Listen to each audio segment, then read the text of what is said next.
inductors එහෙම නැත්නම් ප්‍රේරක. මේ ඉලෙක්ට්‍රොනික පරිපථවලදී ප්‍රතිරෝධක සහ ධාරිත්‍රක අපි ඉගෙන ගත්තා. මේවා වගේ මේ inductors එහෙම නැත්නම් ප්‍රේරක බහුල වශයෙන් පාවිච්චි කරන්නේ නැහැ. බොහොම කලාතුරකින් තමයි අපිට මේ inductors මුණ ගැහෙන්නේ ඉලෙක්ට්‍රොනික පරිපථවලදී. මේ තියෙන සංකේත වලින් පෙන්වන්නේ අගය වෙනස් කරන්න බැරි ප්‍රේරක. එහෙම නැත්නම් inductors. එතකොට ඒ වගේම තියෙනවා අගය වෙනස් කරන්න පුළුවන් inductors එහෙම නැත්නම් ප්‍රේරක.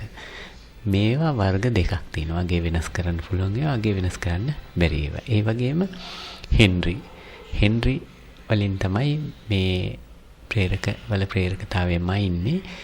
ප්‍රේරකයක් තුලින් ගලන ධාරාව එක් තප්පරයක් තුලදී ඇම්පියර් එකක් වෙනස් වෙනකොට උපදින විද්‍යුත් ගාමක බලය ඉලෙක්ට්‍රික් මෝටෝ ෆෝස් කියලා කියනවා. වෝල්ට් එකක් වෙනවා නම් ඒ ප්‍රේරකයේ ප්‍රේරකතාවය 1 හෙන්රි කියලා තමයි අපි ගන්නෙ. 1 හෙන්රි. මේක හොඳට මතක තියාගන්න. ඒ වගේම තමයි අපි මේ ප්‍රේරකතාවය එහෙම නැත්නම් ඉන්ඩක්ටන්ස් කියන එක L වලිනුත් ඉදිරිපත් කරනවා. මෙන්න මේ සූත්‍රයෙන් අපිට පුළුවන් ප්‍රේරකයක ප්‍රේරකතාවය කොපමණ තියෙනවද කියලා මැනගන්න. ගොඩක් දුරට ඉලෙක්ට්‍රොනික පරිපථවලදී අපිට හමු වෙන්නේ මයික්‍රෝ හෙන්රි වලින් එන ප්‍රේරක. දැන් බලමු දඟරයක ප්‍රේරකතාවය කෙරෙහි බලපාන කරුණු මොනවද? එක තමයි පොටවල් සංඛ්‍යාව. ඒක අපි කියනවා n සමාන turns කියලා. ඒ කියන්නේ number of turns. ඒ කියන්නේ පොටවල් සංඛ්‍යාව බලපානවා මේ ප්‍රේරකයේ ප්‍රේරකතාවයට. ඊළඟට හරස්කඩ ක්ෂේත්‍රඵලය මේකත් බලපානවා ප්‍රේරකයක ප්‍රේරකතාවයට බලපානවා. හරස්කඩ ක්ෂේත්‍රඵලය වැඩි වෙනකොට ප්‍රේරකතාවය වැඩි වෙනවා. ඒ විදිහට තමයි අපි මේක අරගන්නේ. එතකොට ඊළඟට අපි බලමු ප්‍රේරකයේ දිග. ප්‍රේරකයක දිග වැඩි වෙනකොට ප්‍රේරකතාවය අඩු වෙනවා. ප්‍රේරකයේ දිග වැඩි වෙනකොට ප්‍රේරකතාවය අඩු වෙනවා. ඒක හොඳට මතක තියාගන්න. ඊළඟට 4 හරේ පාරගම්‍යතාවය. ප්‍රේරකයක් මැද මුකුත්ම පාවිච්චි කරලා නැත්නම් අපි ඒකට කියනවා එයාකෝ කියලා. ඊළඟට අපි හිතමුකෝ ෆෙරයිට් වගේ ද්‍රව්‍යයක් පාවිච්චි කරලා තියෙන. එතකොට ෆෙරයිට් කෝ. ඊළඟට මෙටල් ලෝහ වර්ගයක් පාවිච්චි කරලා තියෙනවා මෙටල් කෝ. මේක අනුව අපිට පුළුවන් මේ ප්‍රේරකයේ ප්‍රේරකතාවය වෙනස් කරගන්න.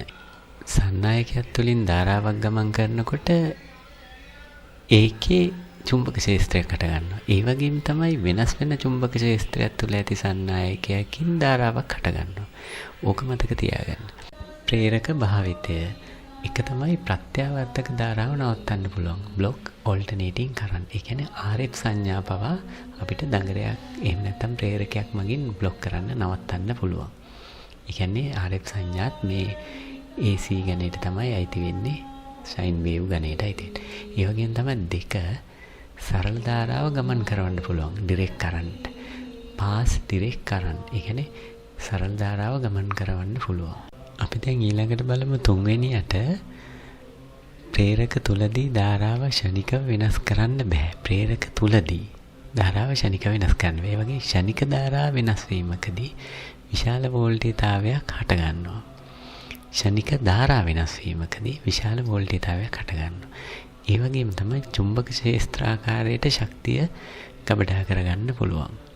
ওই ටික තමයි මේ ප්‍රේරකයක් අපි භාවිතා කරන මේ ඉලෙක්ට්‍රොනික පරිපථවල. දැන් අපි ඉදිරියේදී බලමු ඉලෙක්ට්‍රොනික පරිපථ නිර්මාණය කරනකොට මේවා අපි මොන තැන් වලටද මොන විදිහටද අපි මේ ප්‍රේරක භාවිතා කරන්නේ කියන එක. එතකොට අපි හොඳට මතක තියාගන්න ඕනේ මේ ප්‍රේරක වලින් කරගන්න පුළුවන් වැඩ.